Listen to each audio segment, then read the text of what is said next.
Bonsoir à toutes et à tous, chronique numéro 60.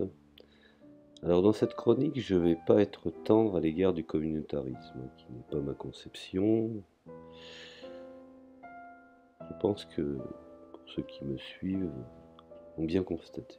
Je considère que le communautarisme peut être un danger. Et effectivement, l'affirmation, je dirais en ce cas d'espèce, des droits particuliers comporte, ma foi, des risques qu'on résume par le terme de communautarisme. Et je dirais même que le premier est d'être contradictoire avec la liberté des individus, pour être honnête. Affirmer l'existence des droits particuliers risque d'enfermer les individus dans leur particularisme. Et ça, c'est une chose que nous pouvons constater. Je dirais même que cela peut les assigner à un groupe à l'encontre, je dirais, de leur liberté personnelle et de leur possibilité d'échange avec les autres. Je ne dis pas que c'est un automatisme, mais en tout cas c'est ce qu'on constate. Surtout dans des périodes de crise ou des périodes, je dirais, de confusion,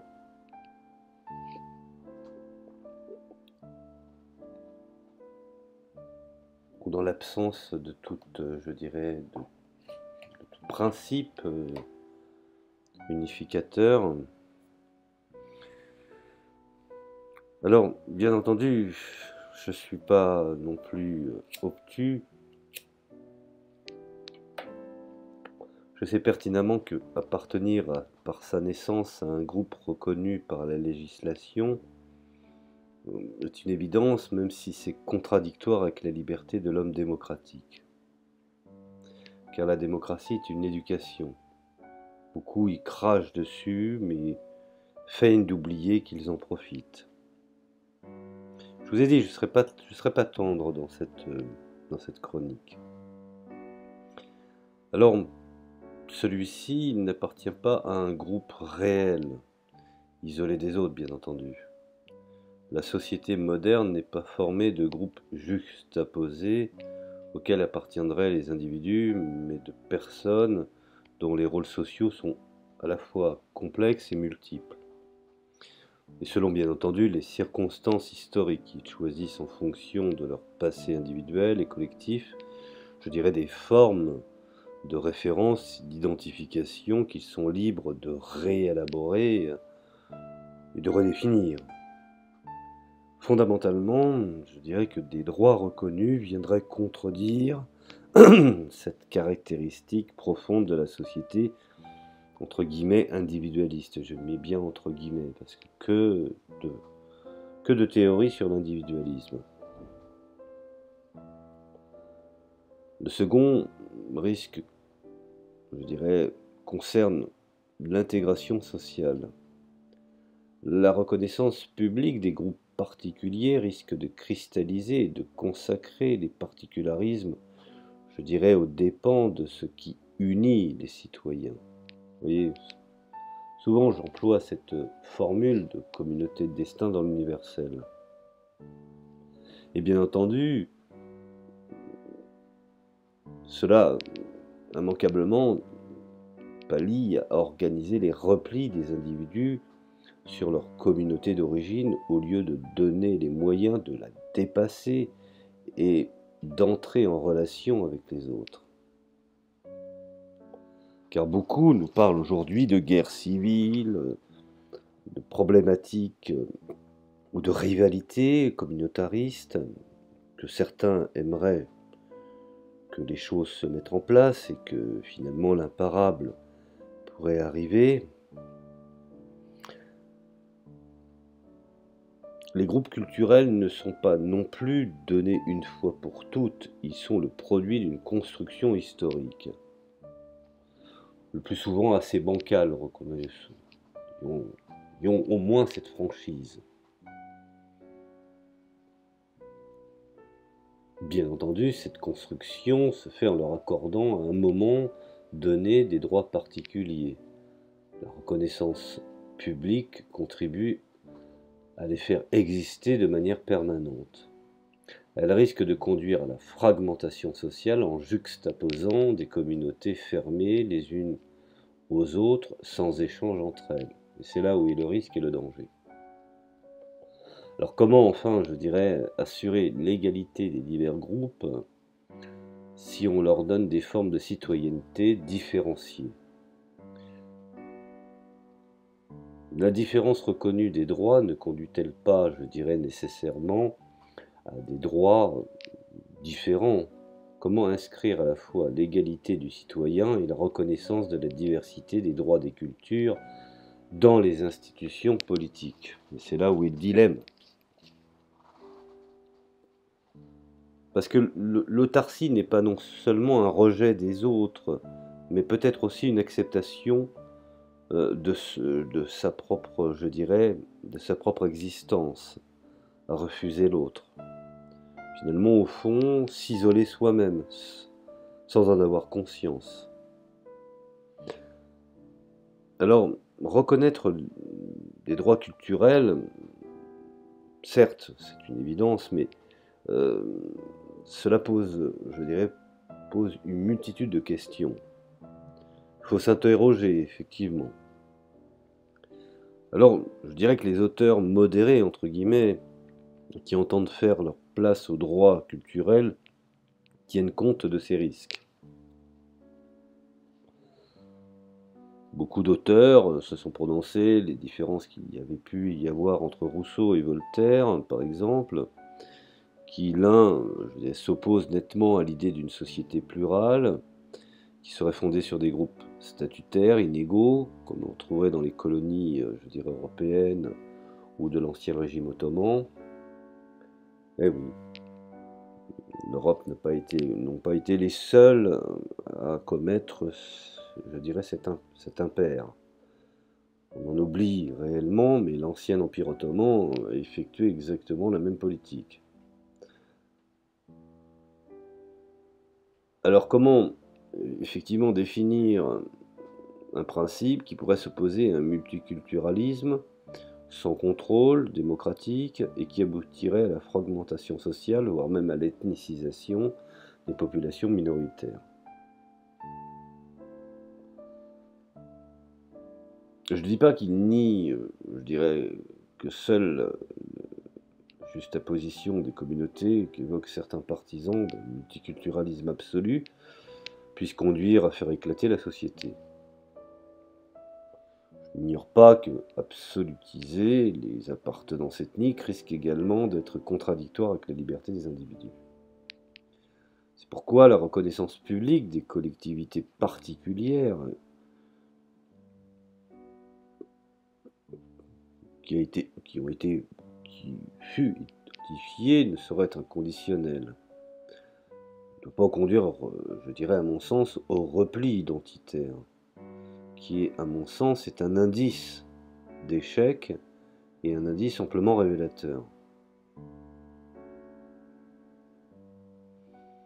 Alors certains, effectivement, sont partisans d'une citoyenneté un peu différenciée, on pourrait appeler une citoyenneté plus.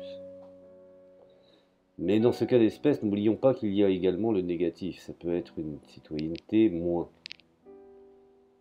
Alors la première est que les individus ne devraient pas être autoritairement, je dirais, assignés à faire partie d'un groupe particulier, premièrement, libre arbitre, c'est évident, éviter la pression. Ils doivent être libres d'y entrer ou d'en sortir. Faute de quoi, c'est leur liberté individuelle qui serait remise en question. La deuxième condition est qu'on ne doit, je dirais, reconnaître que des cultures qui ne comportent pas de traits incompatibles avec, je dirais, la notion que nous avons effectivement des droits de l'homme. Alors, beaucoup de gens se moquent des droits de l'homme, mais en attendant, quand les gens se sentent touchés, les mêmes les revendiquent. Les normes internes au groupe ne doivent pas être contradictoires avec les valeurs, je dirais les valeurs globales de la société. Pour qu'un groupe culturel soit publiquement reconnu, il faudrait que ses traditions soient conformes aux valeurs démocratiques.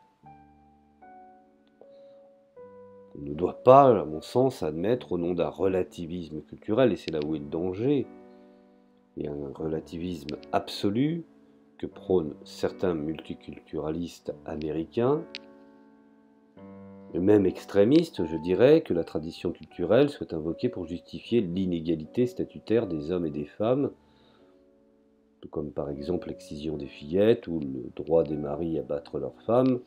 Alors effectivement, vous me direz, il ne suffit pas d'appartenir à une culture pour battre sa femme, hein. Il suffit de regarder les statistiques en Espagne ou dans d'autres pays, c'est des fois un indice de problématique de société. Une société en crise, bien entendu, qui développe ce genre de problème qui atteint effectivement la famille. Il y a eu de très très bonnes études effectuées sur une multitude de pays qui furent en crise et dont effectivement la recrudescence de la violence conjugale était une conséquence également. Mais enfin bon, je ne vais pas m'éterniser là-dessus, je vais revenir effectivement à la conception d'une certaine forme de citoyenneté dans la laïcité. Il est important que je dirais que les différents groupes soient égaux. La reconnaissance des droits des minorités ne doit pas aboutir à ce qu'un groupe se trouve dans la situation de dominer les autres, ce qui me semble évident. Sans égalité entre les groupes, on risque je dirais, de retrouver la situation d'une certaine forme de, peut-être le mot est un peu fort, d'apartheid, voire d'une ségrégation, je dirais, soft. Bien évident que nous devons nous élever contre une certaine forme d'ethnicisation et de séparatisme, qui vise donc à assurer une intégration plurielle, plus authentique, plus efficace, donc plus démocratique à mon sens. À condition de respecter ces conditions, on pourra, je dirais, définir, voire même instaurer une citoyenneté peut-être un peu plus plurielle, ou un peu plus différenciée. Nous avons également d'autres auteurs, cette même philosophie, qui en particulier se sont réunis autour de l'Institut, par exemple, interdisciplinaire d'éthique et des droits de l'homme, Université de Fribourg, qui retrouve approximativement les mêmes conditions pour qu'on puisse reconnaître les droits culturels. Les individus ne doivent pas être assignés à une collectivité culturelle, ils doivent être libres et rester dans celle où ils sont nés, ou d'en sortir libres et d'en choisir une autre. Les droits culturels doivent impérativement s'attacher aux individus et non aux groupes, ce qui est, à mon sens, la question fondamentale. Enfin, le contenu des cultures ne doit pas être contraint aux droits de l'homme. Pourrait-on reconnaître une culture qui admet l'esclavage, le travail des enfants, l'inégalité des droits de la femme et de l'homme, bref, qui ne reconnaît pas la dignité de la personne humaine, quelle qu'elle soit? Il est bien évident que la femme est l'égale de l'homme. Ces attributs sont peut-être certes différents, mais en cas d'espèce, et c'est ce en quoi je crois, la femme est l'égale de l'homme. Les choses, pour moi, sont claires. Alors on ne peut souscrire à ces analyses directement inspirées par les valeurs de l'individualisme entre guillemets démocratique hérité des Lumières. Alors comment nier que l'ordre démocratique se donne pour légitimité de donner à chacun les moyens de développer toutes ses capacités, de se révéler à lui-même et aux autres dans sa pure authenticité? Comment nier que la société démocratique doit conjuguer l'égalité politique du citoyen avec les aspirations personnelles de l'individu, concret enraciné dans une histoire et une culture particulière? Et d'autre part, en prenant en compte la justesse d'une partie de la pensée, je dirais contre-révolutionnaire de l'époque, qui aujourd'hui, partie des catholiques attachés à leur tradition, se font effectivement les dignes héritiers. Également aujourd'hui, certaines aspirations de certains musulmans à s'organiser au nom, je dirais, de leur origine ou de leur religion. Mais je dirais qu'une fois acceptées ces réflexions, se pose le problème de savoir comment organiser concrètement la reconnaissance institutionnelle de je dirais, ces droits culturels. Préambule, je voudrais dire qu'il faut déjà d'abord souligner que les penseurs communautariens modérés visent la même fin que les libéraux américains ou les républicains français, l'intégration démocratique des populations dans la même unité politique. Libéraux et communautariens, si on laisse de côté leur philosophie, s'opposent moins sur les objectifs que sur les stratégies politiques, ce qui est une évidence absolue. Il importe donc, je dirais, de traiter ces problèmes en termes d'institutions sociales et politiques et de se demander concrètement comment faire pour concilier institutionnellement des aspirations qui peuvent se révéler contradictoires. Les critiques communautariens ont raison de souligner que l'État n'est jamais véritablement neutre, ça c'est un fait, et que la culture, je dirais la culture commune, instituée, garantie par les institutions publiques, s'impose aux autres cultures particulières. C'est en effet, je dirais, le prix à payer pour que tous les citoyens participent pleinement à la société ou à la cité ou la société nationale. Prends le cas d'espèce pour ce qu'il en est des États-Unis, les Indiens les plus entreprenants renoncent aujourd'hui à leur statut spécial de Native Americans, qui est protecteur mais aussi porteur d'inégalités, puisque écartés du reste de la société. Il est vrai également que l'égalité du citoyen et la réalité de ses enracinements peuvent entrer en conflit. Mais si l'on pense en termes d'institutions, comment peut-on instaurer une citoyenneté différenciée et qui ne soit pas inégale? C'est ça le problème. Peut-on échapper à la contradiction entre la reconnaissance de la différence et l'égalité? Comment d'autre part échapper à la cristallisation, voire même à la réification des appartenances particulières si on reconnaît politiquement, je dirais même juridiquement, et en conséquence, comment la reconnaissance publique des particularismes pourrait-elle ne pas induire un processus inévitablement de revendication sans fin et en définitive déboucher sur la fragmentation sociale, voire jusqu'à la séparation. Et pour être encore plus concret, pour ne pas aller trop vite en besogne dans certaines théories dont je pourrais me perdre, quel peut être le contenu de ces droits culturels? Une neutralité religieuse de l'État inscrite dans la citoyenneté organise la liberté religieuse. Mieux, elle constitue une protection des religions minoritaires. Les bouddhistes, par exemple, dans ce cas d'espèce, les bouddhistes en France prospèrent depuis quelques années à l'abri des règles de la laïcité. Les pratiques intellectuelles sont libres pour tous, ça c'est un fait établi. Chacun est libre, je dirais, de respecter des fêtes particulières et d'adopter les formes de la vie collective qui ne sont pas contradictoires avec les valeurs communes. Reste effectivement un problème épineux, c'est le problème de la langue. Si chacun, cela va de soi, parle la langue qu'il veut chez lui, avec ou ses amis, doit-il aussi savoir ou avoir le droit de parler dans l'école, cette même langue, dans l'hôpital, devant la justice, devant les instances politiques?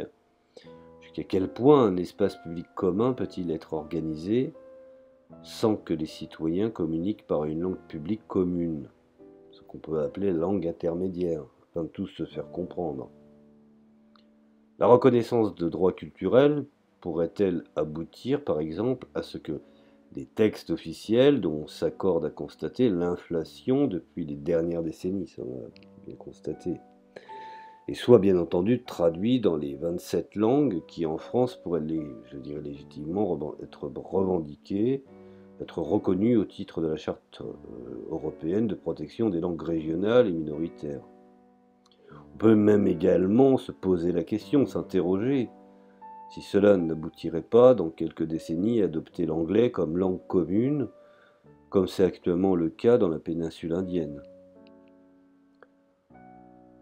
L'école, par exemple, l'école commune, où s'apprennent la langue et le langage de la citoyenneté, peut-elle ne pas rester? Avant par principe le lieu de l'apprentissage des valeurs et des pratiques démocratiques qui, je dirais, permettent de faire société. Bien entendu, cela n'est pas contradictoire avec le projet justifié par les valeurs que je pourrais définir comme étant collectives. Et de reconnaître pleinement la présence des populations minoritaires, de souligner leur contribution à la vie collective, de leur permettre plus libéralement, entre guillemets, d'apprendre leur langue d'origine si elles le souhaitent, et plus généralement de leur faire toute place, qui n'est pas contradictoire avec les valeurs communes. Mais il faut déjà établir le concept de valeurs communes. Nous avons aussi, en ce cas d'espèce, l'obligation d'une certaine réinterprétation démocratique, c'est-à-dire plus souple, plus subtile, des principes, je dirais, de la citoyenneté ne serait-elle pas suffisante pour que les groupes particuliers aient le sentiment que leur dignité collective soit reconnue, en accordant des droits spéciaux mais provisoires, par exemple, aux immigrés, en favorisant ce qui finalement font sans doute un processus d'intégration moins brutal et douloureux. Il serait souhaitable dans le même ordre d'idées que les maîtres d'école publique soient sensibles à la diversité des cultures des enfants qui leur sont confiés, ce qui leur permettrait d'avoir un éventail un peu plus riche et un peu plus important de la connaissance du monde. Qu'ils fassent leur juste place aux apports par exemple des autres pays à l'histoire universelle, à condition bien entendu qu'ils continuent à se donner par principe et pour ambition première de leur enseigner la langue commune, celle de la citoyenneté bien entendu, et les mathématiques en langue commune, de la modernité technique, ce qui me semble évident. Nous avons ce cas d'espèce, les écoles juives par exemple, qui appliquent les programmes de l'éducation nationale en les complétant par l'enseignement de la tradition juive.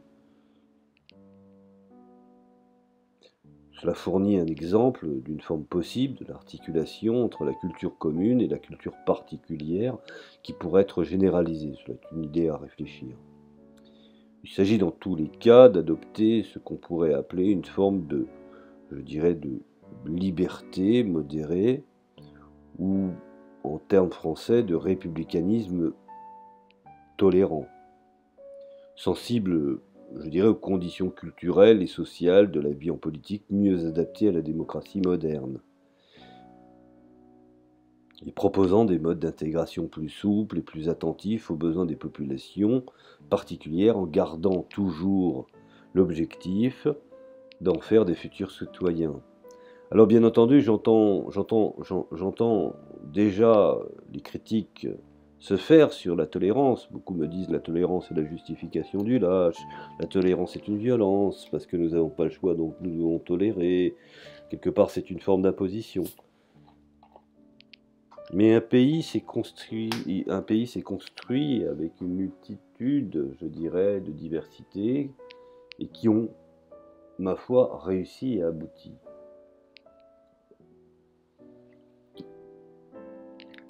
La tolérance peut s'appliquer effectivement, comme en cas d'espèce, une certaine forme de lâcheté, quand il est une question de relation d'individu à individu, mais pas quand il est, en ce cas d'espèce, de reconnaître effectivement une diversité. Toute reconnaissance juridique des particularismes comporte un effet, et je ne le nie pas, le risque, cet effet risque d'entraîner dans une logique de revendication sans fin. C'est donc pourquoi il faut observer les plus extrémistes. Au nom de quoi, par exemple, reconnaître l'arabe, le berbère et pas le chinois, une des branches du breton et pas les autres. Pourquoi donner des droits collectifs à certains groupes historiques ou culturels et pas à d'autres? Au nom de quels critères de justice choisis, je dirais, ou choisir de reconnaître les uns plutôt que les autres? La logique du particularisme a pour fin ultime l'individu, s'il est consacré par l'institution de droits culturels, donc de politiques spécifiques. Le pluralisme de la vie sociale inévitable et, je dirais, souhaitable, risque de déboucher sur l'inégalité des statuts politiques. C'est une des raisons pourquoi je suis partisan d'une démocratie autoritaire et forte. Le danger existe d'accentuer plutôt que d'affaiblir la fragmentation sociale alors même que la logique économique est marchande dans les sociétés démocratiques d'aujourd'hui, ce qui me semble à mon sens évident, et s'impose toujours plus aux dépens des liens civiques. L'importance de marteler la volonté du législateur d'imposer sans faille et sans discussion les principes civiques. Jusqu'à présent, nous ne connaissons pas d'exemple de société moderne dans laquelle la reconnaissance institutionnelle du pluralisme culturel n'a pas conduit au pluralisme social et politique. Si l'on, respecte les conditions justement mises à l'instauration de droits culturels par les théoriciens d'un multiculturalisme modéré, on arrive à une situation qui n'est pas éloignée de ce républicanisme tolérant, adapté aux valeurs collectives de la société démocratique. Peut-être était-ce trop tard.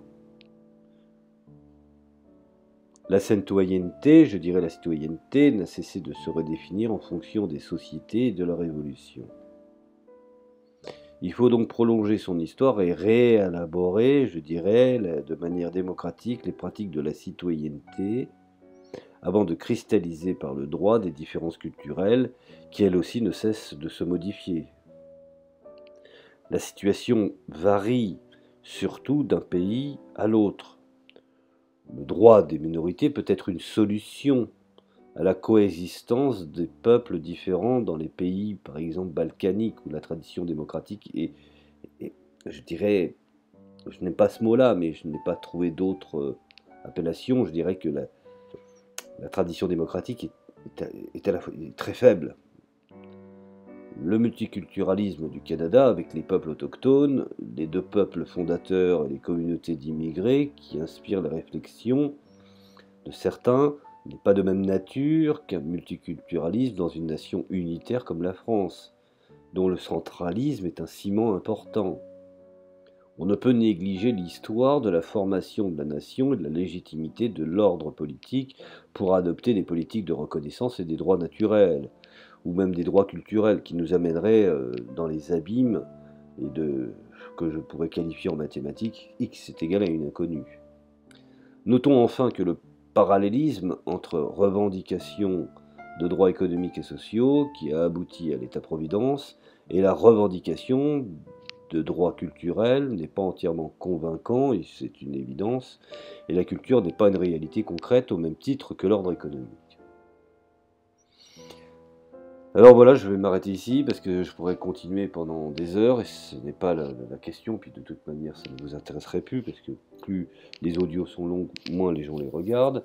Simplement une petite réflexion sur l'importance de la laïcité, tant décriée, tant insultée. Mais en attendant, cette laïcité, cette démocratie française a permis à beaucoup, y compris même aux religieux, de pouvoir,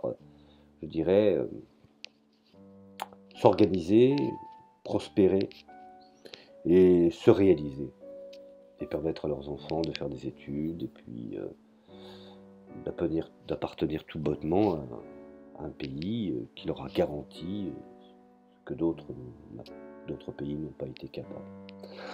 Voilà, bon, c'est une petite réflexion. Je sais que je n'ai pas été tendre avec le communautarisme, mais c'est pas du tout ma tasse de thé. Donc voilà, je voulais un petit peu parler de cette liberté de laïcité. Alors effectivement, je ferai un audio sur la liberté et la laïcité et sur également les chapes de plomb, les chapes de pont, c'est-à-dire les relations qu'il peut y avoir entre la laïcité, ses différentes influences. Laïcité influencée par Rousseau, par Marx, ou laïcité influencée plutôt par les néolibéraux ou les néo-kantiens, car la laïcité peut être revendiquée par différents groupes ayant des aspirations différentes. Voilà, bon bah écoutez, je vous remercie de m'avoir écouté, je vous dis à la prochaine